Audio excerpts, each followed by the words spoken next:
बातमी मोठी आहे। निवडणूक आयोगाला शिवसेना मुद्द्यावर उघडं पाडणार असा असीम सरोदेंनी दावा केलेला आहे। निर्णय त्यांनी दिला, ज्याला आता सुप्रीम कोर्टामध्ये आव्हान देण्यात आलेलं आहे। आपण एका पद्धतीने पाहिलं तर हे सुद्धा दिसते की जणू काही निवडणूक आयोगाने एक बक्षीसपत्रच करून एकनाथ शिंदेंना देऊन टाकलं। आता बक्षीसपत्र हे मी उपरोधिक पद्धतीने म्हणतोय की त्यांना अधिकार नसताना त्यांनी तो शिवसेना पक्ष आणि धनुष्यबाण हे चिन्ह देण्याची काही गरज नव्हती, परंतु केवळ अमित शहांनी सांगितल्यानुसार हे सगळं घडून आणण्यात आलेलं आहे आणि महाराष्ट्राने ही अन्यायकारक परिस्थिती सातत्याने मागचे काही वर्ष बघितलेली आहे। कोर्टामध्ये कपिल सिब्बल यांनी युक्तिवाद केला। आज खरं तर सुनावणी पार पडते, याच्यामध्ये आता शिंदे गटाकडून सुद्धा युक्तिवाद होऊ शकतो। काय खरं तर हे मुद्दे खोडून काढू शकतात किंवा काय मुद्दे मांडले जातात सुनावणी दरम्यान, आज काय काय होऊ शकतं? पण त्यांचा मुख्य आधार हा गैरसमज आहे एकनाथ शिंदे गटाचा, आणि त्या गैरसमजाच्या आधारावर यंत्रणांमधील काही लोक त्यांच्या सोबत असल्यामुळे अन्यायकारक परिस्थितीच न्याय आहे असं सांगत ते आता 4 वर्ष फिरतात। परंतु हे आपल्याला दिसू शकेल की परिशिष्ट 10 नुसार हे अत्यंत स्पष्ट आहे की केवळ तुम्ही आमदारांच्या संख्येवर म्हणजे विधिमंडळ पक्षाच्या बहुमतावर आधारित निर्णय घेऊन एखादा पक्ष कोणाला तरी देऊन टाकू शकत नाही। मग दुसरी गोष्ट जी आहे पक्ष घटनेची, तर पक्षाची मूळ घटना त्यानंतर त्याच्यामध्ये झालेल्या वेळोवेळी झालेल्या सुधारणा हे सगळं निवडणूक आयोगाकडे असताना त्यांनी ते लक्षात का घेतलं नाही, हा दुसरा मुद्दा।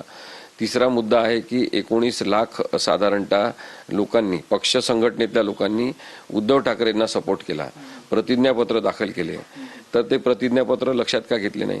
कारण की केवळ 4 लाखच पक्ष संघटनेतल्या लोकांनी एकनाथ शिंदेंना सपोर्ट केलेला आहे आणि म्हणून मग सोयीस्कर दृष्टिकोनातून आपल्याला आता एकनाथ शिंदेंच्याच बाजूने निर्णय घ्यायचा आहे। मग आपण काय करायचं, तर मग आपण मुद्दामून केवळ बहुमत हे आमदार संख्येचं बघून त्या बहुमताच्या आधारे एकनाथ शिंदेंना पक्ष देऊन टाकायचा।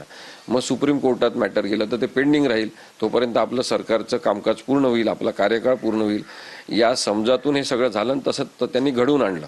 म्हणजे आपण पाहिलं की मग सर्वोच्च न्यायालयाने काय केलं की अनेक न्यायाधीश आले आणि गेले, साधारणतः 4 ते 5 सुप्रीम कोर्टातले सरन्यायाधीश आले, ज्यांना ही केस चालवता आली असती त्यांनी ती केस चालवली नाही आणि तारखा देत ही अन्यायाची परिस्थिती परमनंट स्वरूपाची म्हणून प्रस्थापित केली।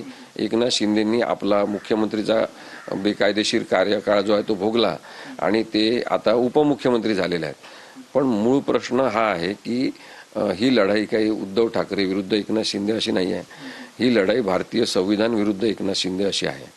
ही सत्य विरुद्ध एकनाथ शिंदेंचं असत्य अशी लढाई आहे आणि त्यामुळे हे व्यापक स्वरूप पाहता आता सर्वोच्च न्यायालयावर एक प्रकारचं दडपण आहे की लोकांचा विश्वास टिकला पाहिजे, यासाठी आता निर्णय देणं आवश्यक आहे आणि निर्णय जो आहे तो कायदेशीर चौकटीत टिकणारा आणि सर्वसामान्य बुद्धिमत्तेच्या सगळ्या लोकांना मान्य होणारा द्यावा लागणार आहे।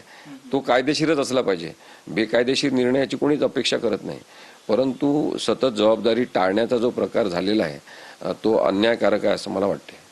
सर, पक्ष आणि चिन्हासंदर्भात खरं तर जसं तुम्हीच म्हणलात की या सुनावणीच्या बाबतीत प्रत्येकच वेळेस तारीख पे तारीख असं दिलं जात आहे, मात्र कधीपर्यंत शेवट सत्यमेव जयते होईल असं तुम्हाला वाटतंय?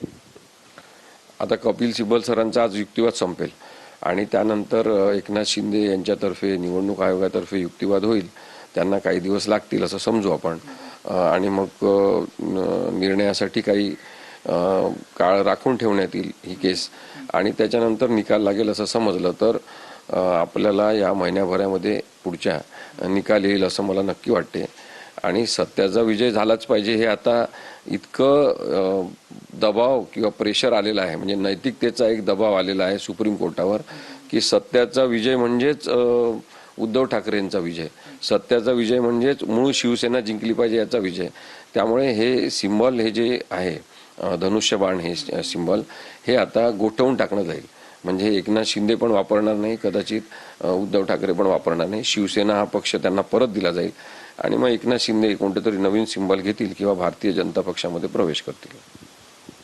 शिवसेना पक्ष आणि चिन्ह या संदर्भातल्या सुनावणीचा जो सत्याचा विजय आहे तो लवकरच होईल अशी प्रतिक्रिया कायदेतज्ञ असीम सरोदे यांच्याकडून आपल्याला पाहायला मिळते। कॅमेरामॅन सुशांत राऊत सोबत लक्ष्मण जाधव, ट्यून इन मराठी, पुणे।